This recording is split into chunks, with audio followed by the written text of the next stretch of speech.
Welcome to the 3 Minute Therapy Podcast. We're here just about every week to discuss a subject related to REBT. I'm Dr. Michael Edelstein. I'm a clinical psychologist with an international practice, and I practice REBT. So, what's REBT? REBT stands for Rational Emotive Behavior Therapy. It's a type of therapy which was radical at its time when it first hit the scene, and a, it was formulated by Albert Ellis in 1953. And REBT stands for Rational Emotive Behavior Therapy, and it spawned many of the cognitive behavior therapies that came after it. And it says most fundamentally that our emotions don't come from situations. So if my goal is blocked and I feel frustrated, I don't feel frustrated because my goal is blocked. I feel frustrated because I have thoughts about that, and my thoughts lead me to feel frustrated. Thoughts such as, I wish my goal wasn't blocked. I prefer to have a car that doesn't break down in the middle of the road if that's my goal. It's unfortunate that I have this car problem, but not the end of the world. So we have these preferences, and when we escalate preferences into demands, must, should, supposed to's, have to's, then we create emotional problems for ourselves like anxiety, depression, anger, and guilt. So the solution to overcoming emotional problems is to identify what you're telling yourself, what the demand is, what the must or should is that you escalated from your preference, and question, challenge, and contradict your must. There are three main categories of musts and demands. The first is a demand on oneself, and that takes the form of, I must do well and get approval, and if I don't, I'm no good. That leads to depression, anxiety, and guilt. The second area of emotional disturbance comes from a demand on oneself, on others rather, not on oneself. And that's a demand on others and takes the form of, you must treat me fairly, comfortably, kindly, reciprocally, lovingly. And if you don't, you're no good. And that leads to anger, resentment, and hostility. And the third area of emotional disturbance and demands is a demand on the conditions of your life. So it's an impersonal demand, not a demand on oneself or others. And that takes the form of, because I strongly prefer my life be fair, easy, and hassle free.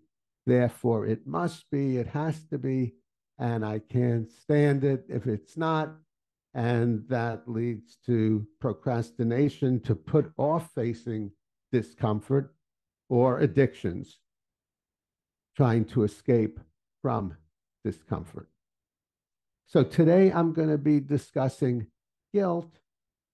There are two types of guilt. There's legal guilt, being guilty of a crime, but I'm not an attorney. I'm a psychologist, so I'll be discussing emotional guilt, a feeling of guilt, an emotion. And this emotion also emanates from a demand, which starts as a preference. I prefer to do well in my life, and if I don't, I'm no good. So let's suppose I have a goal to stay on a diet and not eat ice cream. And then I slipped up and I had some ice cream, and I make myself guilty about that. Again, it's not having the ice cream that makes me feel guilty, but rather it's my thinking about it. Because I prefer not to have that ice cream, I should not have had it. I'm no good. I'm a bad person. And if you question that and ask yourself, what's the evidence? Because I prefer not to have the ice cream, I absolutely should not have it. The answer is there's no law of the universe saying I should not have the ice cream. If there was a law of the universe, I wouldn't have the ice cream because I wouldn't be able to act against a law of the universe. But because I'm an imperfect human, not a bad person, not a loser, uh, because when I had the ice cream, just an imperfect human who acts imperfectly, then I saw that and internalized that, then I would not put myself down because I'd just be dealing with a preference and unconditional self acceptance, accepting myself as the imperfect human I am. So, the way to overcome your guilty feelings is by uprooting and contradicting the musts about the preferences. So let me show you one way you can do this. And I call this a 3-minute exercise or an ABC. So I instruct my clients to write out on a piece of paper on their screen the capital letter A and in parentheses, activating event. And activating event or antecedent event is the event that happens right before you begin to feel guilty. For example, A activating event would be I ate the ice cream against my best intentions.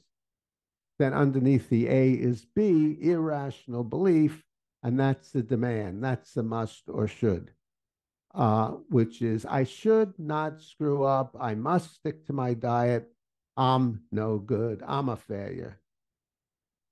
Then that leads to C, undesirable emotional consequences, which in this case would be guilt. So at A, B, and C, we pretty much diagnosed the problem, what the situation was, what you were telling yourself, and how you felt.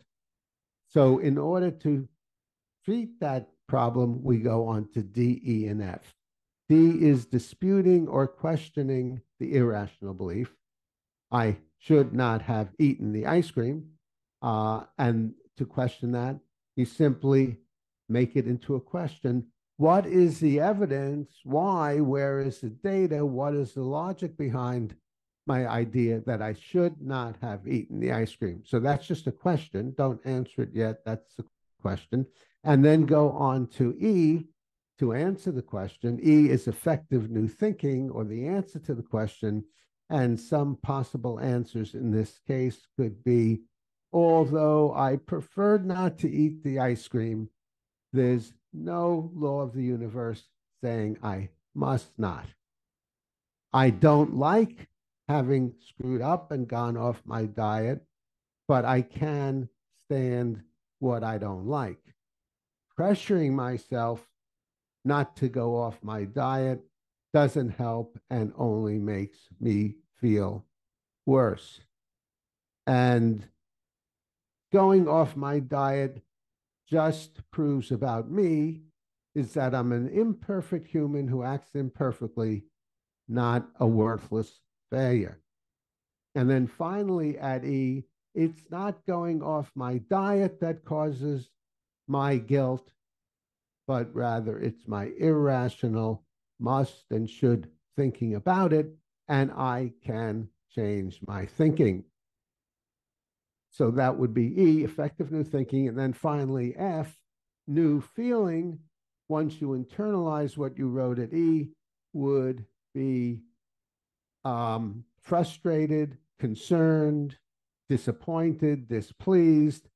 So those are adaptive negative emotions. They're still negative emotions. We don't want you to feel happy about violating your goals, but it's an adaptive negative emotion in that it comes from a preference and that it's more likely to stimulate you to try to do better in the future and figure out ways to stick to your diet. So that's the 3-minute exercise, A to F. Now, if you want to learn more about this approach, and dealing with these problems, you can get my book, 3 Minute Therapy, Change Your Thinking, Change Your Life. And it's available on Amazon. You can watch these podcasts that I do, and often with my partner, Mick Berry, once a week on a variety of topics. You can volunteer. We've had guests from time to time to discuss their approach to various problems or various problems they have and help we can give them.